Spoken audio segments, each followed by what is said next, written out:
I dream చూస్తున్న ప్రేక్షకులందరికీ నమస్కారం.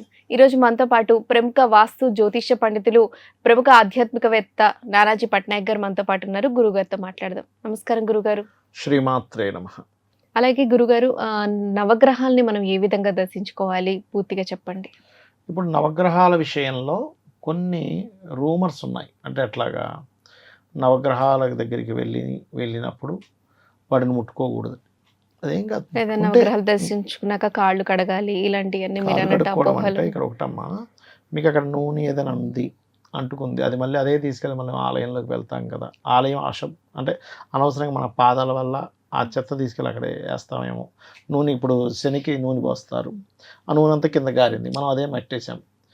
నేను తీసుకెళ్ళి అక్కడ చెత్త చేయకూడదు కాబట్టి నేను కడుక్కోవాలి. అందువల్ల కడగడమే తప్ప, అంతేగాని ఇదేదో ఈ నవగ్రహాలు వచ్చేసి మనల్ని ఏదో పీడిస్తాయి అనుకుంటే అదేమైనా భూతాలా ప్రేతాలా పీడించడానికి?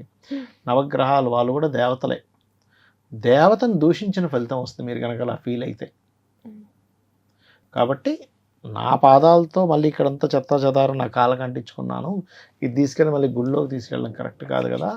కాబట్టి నేను శుభ్రంగా కడుక్కొని కాళ్ళు కడుక్కొని వెళ్తాననే భావనతో వెళ్ళాలి. కానీ అయితే గురుజీ, నవగ్రహాలని మీరు అన్నారు కొన్ని అపోహలు ఉంటాయి, రూమర్స్ ఉంటాయని. నవగ్రహాలని తాకవచ్చా గురుగారు? తాకకూడదని ఏం లేదమ్మా. కాకపోతే ఏంటంటే అందరూ తాకి అంతా పిచ్చి పిచ్చిగా చేస్తారు, ఎవడు ఎలా ఉంటారు అని కొన్ని ప్లేసెస్లో తాకొద్దని చెప్తారు.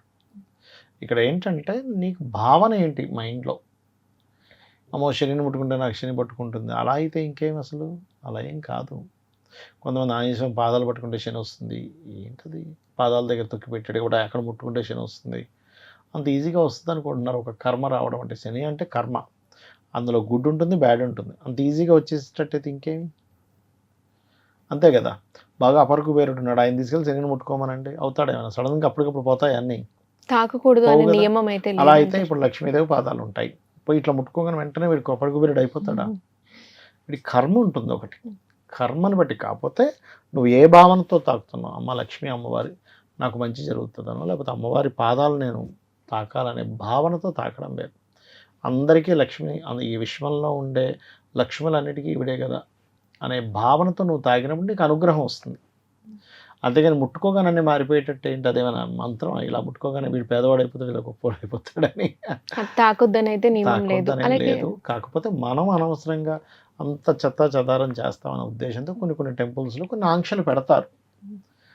అందులో కొన్ని ఇప్పుడు కొన్ని కొన్ని శివాలయాల్లో కొన్ని తాకొచ్చు, కొన్ని తాకడం ఉంటాయి, అవి వేరు మళ్ళీ.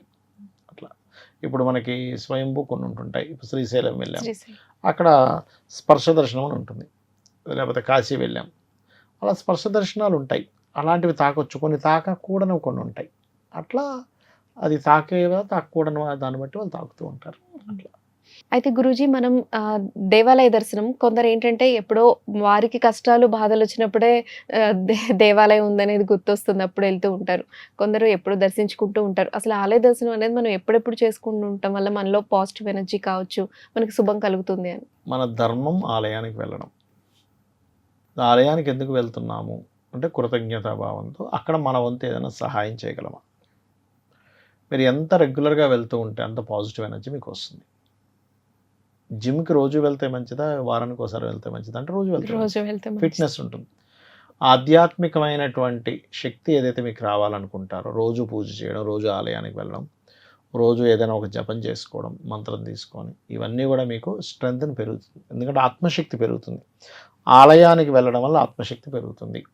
జిమ్కి వెళ్ళడం వల్ల ఎలాగైతే శారీరకమైన శక్తి పెరుగుతుందో ఆత్మశక్తి పెరుగుతుంది. ఆత్మస్థైర్యం వస్తుంది దానివల్ల మీకు ఎటువంటి నెగటివ్ ఎనర్జీ మీ చుట్టూ రాదు. ఇప్పుడు చూడండి, ఇప్పుడు మనం అనుకుంటాం ఓన్లీ గ్రహస్థితి వల్ల, గ్రహస్థితి అనే కాదు, కొన్ని పిశాచ యోగాలు ఉంటాయి. ఆ పిశాచ యోగాలు మనిషికి కనెక్ట్ అయినప్పుడు ఏమవుతుందంటే మనిషి డౌన్ఫాల్ అవ్వడం స్టార్ట్ అవుతాడు. రోజు ఆలయానికి వెళ్ళండి, ఎక్కడ డౌన్ఫాల్ అవ్వడం మనిషి. కనీసం ఉన్న స్థితిలో అయినా అలా ఉంటాడు, నువ్వు కోటీశ్వరుడు అవ్వకపోయినా. ఒకటి ఎగ్జాక్ట్లీ మీరు అన్నట్టుగా ఫేస్ చేసే స్ట్రెంత్ వస్తుంది, కష్టం రాకపోవడం కాదు, కష్టాన్ని తట్టుకునే శక్తి వస్తుంది. అలాగే ప్రదక్షిణాల గురించి కొంతమంది 3 ప్రదక్షిణాలు చేస్తే మంచిది అంటారు, కొంతమంది 9 ప్రదక్షిణాలు అంటుంటారు. దీని గురించి పూర్తిగా వివరించండి. కరెక్ట్ అయితే 3 సరిపోతాయమ్మా. మొక్కు ఉన్నప్పుడు ఇప్పుడు చిరుకుని బాలాజీ 41 ప్రదక్షిణాలు చేస్తారు, అది మొక్కు వేరు. మొక్కును బట్టి ఇన్ని ప్రదక్షిణాలు చేయడం, కొంతమంది 108 ప్రదక్షిణాలు చేస్తారు. నాకు తెలిసి ఒక టెంపుల్‌లో ఒక బాగా ఏజ్డ్ పర్సన్, ఇప్పుడు లేదు ఆవిడ. ఒక 80, 90 ఏళ్ళు ఉండేది. అప్పుడు రోజు 108 ప్రదక్షిణాలు చేసేది. అంటే అదొక ఆనందం. ఇక్కడ ఏంటంటే నువ్వేం చేసినా ఆనందంగా చెయ్యి, హ్యాపీగా చెయ్యి. అంతేగాని ఏదో అబ్బా! ఏదో ఇప్పుడు చేయాలి, ఇప్పుడు అనేసుకున్నాను బాబోయ్! ఏంటిది ఎప్పుడవుతాయి? అలా చేయకు. ఎందుకంటే నువ్వు మనసులో అనుకునే ప్రతీది కూడా భగవంతుడికి తెలుస్తుంది. అలా చేస్తే నీ రిజల్ట్ అలాగే వస్తదంట నేను. ఒక ఒక ఒక విషయం అనుకోని మనం వెళ్ళాము. ఏదో కష్టంగా వెళ్ళాము. నీకొచ్చే రిజల్ట్ కూడా కష్టంగానే వస్తది. నువ్వు ఇష్టంగా వెళ్ళావు, ఇష్టంగానే వస్తది నీ రిజల్ట్ కూడా. అలాగే దేవుని గుడికెళ్ళి వచ్చేటప్పుడు ఎక్కడికి వెళ్ళకూడదు, ఇంటికే రావాలి అంటూ ఉంటారు. ఇది ఇది దీనిలో ఎంతవరకు రుజువు అంటుంటారంటే ఏం లేదు, ఆ ఎనర్జీ డైరెక్ట్‌గా ఇంటికి వస్తుందని. అంతేగాని ఎక్కడికేం పోదు అదేమి అంత ఈజీగా అయితే ఇటంగానే ఎటు వెళ్ళిపోవడం లాంటివి ఏం జరగవు కదా! అయితే గుడి ముందు చాలా మంది బిచ్చగాళ్ళు ఉంటూ ఉంటారు గురువు. అవును. కొంతమంది ఏంటంటే ఇప్పుడు కాలంలో వారు అంటే నిజంగా వారి పరిస్థితి బాలేక బిచ్చగాళ్ళు అవ్వడం వేరు. లేదంటే అందరికి కొంతమంది వేస్తూ ఉంటారు. దీని గురించి గుడి ముందు వేసే దాని గురించి పూర్తిగా వివరించండి. ఇప్పుడు బిచ్చగాడికి నువ్వు డబ్బులు వేయడం అనేది వంటిది కూడా ఇక్కడ 2 రకాలుగా కొంతమంది ఏం చేస్తారంటే బెగ్గర్స్ వేయనండి. ఎవరికైనా కావాలంటే ఒక వాళ్ళు బాగుపడడానికి వాళ్ళకి ఏదైనా హెల్ప్ చేస్తా, సపోర్ట్ చేస్తా అంటారు. అది మంచి పద్ధతి. ఎందుకంటే బెగ్గర్స్ వేయడం వల్ల అనవసరంగా పెరిగిపోతున్నారు, అదొక బిజినెస్లా తయారైపోయింది అనేటువంటి భావంతో కొంతమంది ఉంటారు. కొంతమందికి పాపం వాళ్ళ స్థితి అలా అయిపోద్ది, బెగ్గింగ్ చేసుకుంటే కానీ వాళ్ళు బతకలేని స్థితిలో ఉంటారు. అలాంటి వాళ్ళు కొంతమంది ఉంటారు. అయితే ఇక్కడ ఏంటంటే మనం చూడగానే వెంటనే దాన్ని డెసిషన్ చేయలేము, డిసైడ్ చేయలేము. గుడికి వెళ్ళొచ్చి ఖచ్చితంగా వాడు వెయ్యాలా అని చెప్పి వెయ్యాలని ఏం రూల్ ఏం లేదు. గుడికి వెళ్ళినప్పుడు వాళ్ళకి ఖచ్చితంగా వెయ్యాలని రూల్ లేదు. మీరు ఎలా ఫీల్ అవుతున్నారు, మీరు మంచి పని చేయడం ముఖ్యం అక్కడ. ఇప్పుడు నేను మొన్న ఏదో చూసా, ఏదో మాట్లాడుకుంటున్నప్పుడు బెగ్గర్స్ వేయకపోతే ఏమైనా శాపం తగులుతుందా అంటే, ఇక్కడ ఒకటే అలా కాదు. ఇక్కడ ఏంటంటే నువ్వు వేయాలనిపిస్తే వెయ్యి, లేకపోతే లేదు. దానివల్ల నీకు వచ్చేది కాదు అని వాళ్ళతో వద్దు లేదు మంచి చేయగలగాలి. అంటే నువ్వు బెగ్గరికి వేయడం కంటే కూడా ఇంకోటి నువ్వు హింస పెట్టకపోతే మంచిది దానికంటే. ఎలా అంటే ఇప్పుడు నువ్వు ఒకడిని ఏదో అన్యాయం చేసి నువ్వు డబ్బులు కొట్టేసావు, ఎగ్జాంపుల్. నువ్వు మళ్ళీ అందరం తీసుకుని బెగ్గరికి వేసావు, అదే నీకేం పుణ్యం ఏం రాదు. నువ్వు ఇక్కడ అన్యాయం చేసావుగా. అంటే వాళ్ళకి ఇవ్వకపోతే కొంతమంది ఏంటంటే లేదు నా దగ్గర లేవు అంటుంటారు. ఆ మాట కూడా అంటూ ఉండకూడదు, నిజంగానే లేకుండా పోతే అని అంటూ ఉంటారు. ఇవన్నీ చిల్లర లేనప్పుడు లేదని చెప్పొచ్చు, లేకపోతే నేను ఇవ్వనని చెప్పొచ్చు డైరెక్ట్గా. కాకపోతే మాటికి లేదు లేదు లేదు అనేటువంటి వర్డ్ వాడకూడదు. మన వాక్ కంటూ ఒక శక్తి ఉంటుంది కదా, లేదు లేదు అంటే అది లేకుండా పోతుంది అంటారు. అది నిజమే అది. కాకపోతే బాబు ఎల్లు బాబు అనొచ్చు మనం, నా దగ్గర లేదు నిజంగా లేదు చూసుకోండి అని ఉంచుకొని లేకపోవడం అలా చేయకూడదు అంతే.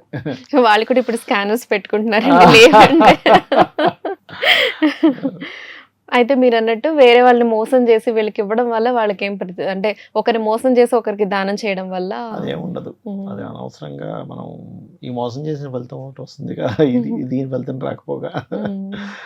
అయితే గురుగారు ఆలయంలో చాలా మంది దానం చేయాలి అనుకుంటే ఏ దానం చేయడం శ్రేష్టమైంది? ఎప్పుడైనా కూడా అమ్మ అన్నిటికంటే అన్నదానం గొప్పది. అవతల వాడికి ఏది లేదో అది ఇవ్వడం గొప్పది. ఇప్పుడు ఒక రోడ్డు మీద ఒక వ్యక్తి నిద్రపోతున్నాడు, చలికాలం, దుప్పటి కూడా లేదు. దుప్పటి ఇవ్వడం మంచిది. అక్కడ ఏది అవసరం అది ఇవ్వాలి. దాహం వేస్తుంది, నీళ్ళు ఇవ్వాలి. ఇప్పుడు మీకు బాగా దాహం వేస్తుంది, బిర్యానీ పెడితే ఏం చేస్తారు, నాకు బిర్యానీ కదా ఫస్ట్ నాకు నీళ్ళు ఇవ్వండి అంటాం. మనిషికి ఏది అవసరమో అది నువ్వు దానం చేయి. విద్య అవసరమో విద్య దానం చేయి, నీళ్ళు అవసరం నీళ్ళు దానం చేయి, బట్టలు అవసరం బట్టలు దానం చేయి. అంటే ఆలయానికి సంబంధించి కొంతమంది దానం ఇస్తూ ఉంటారు. బండలు అక్కడ ఏది అవసరం, అక్కడ ఏది అవసరం అది ఇవ్వాలి. అవసరమైంది భార్యాభర్తల్లో కూడా చూడండి, నాకు ఇవన్నీ కాదండి అతను మాట్లాడడం కావాలంటది కొంతమంది. ఏంటి నీకు నగలు కొనిస్తున్నాను, నీ పేరు మీద ల్యాండ్ కొన్నాను, నీ పేరు మీద కారు కొన్నాను, ఇవన్నీ నాకు వద్దు, నువ్వు అసలు స్పెండ్ చేయట్లేదు, నాకు అది అవసరం అంటది భార్య లేదా భర్త అంటాడు. అప్పుడు వాళ్ళకి అదే అవసరం. అర్థమైందా మీకు? అది అవతల వాళ్ళకి ఏం కావాలో అది నువ్వు ప్రొవైడ్ చేయగలిగితే దట్ ఈస్ ద గుడ్ అంట నేను. అది మాట సాయం కావచ్చు, ఎమోషనల్ సపోర్ట్ కావచ్చు, లేకపోతే ఇంకేదైనా కావచ్చు. అవసరమైన దాన్ని ఇవ్వడంలో వారికి పూర్తి ఫలితం, ఆనందం వస్తుంది అంటారు. ఆలయ దర్శనం గురించి పూర్తి వివరణ ఇచ్చారు. ధన్యవాదాలు గురుగారు. శ్రీమాత్రే నమః.